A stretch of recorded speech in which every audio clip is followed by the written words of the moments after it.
legend already, I don't care what you think. And you can lose first place in the blink. I know what you're thinking, he's gonna be leaking. No, I'm a survivor, the last Mohicans. Rappers bore me, catch me posted on the corner like Hori, or dancing on a show like Maurice. All right, welcome to day 9. And similar to day 8, I would like you to pattern your investing and trading style after 2 or 3 successful investors.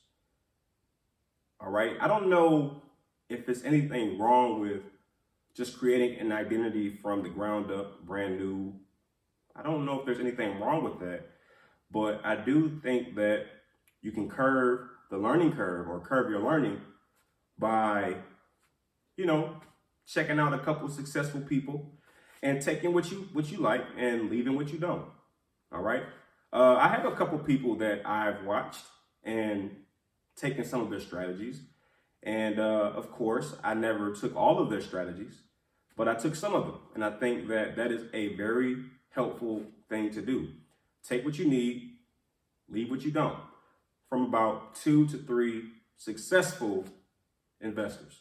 I'm a legend already, I don't care what you think. And you can lose first place in the blink. I know what you're thinking, he's gonna be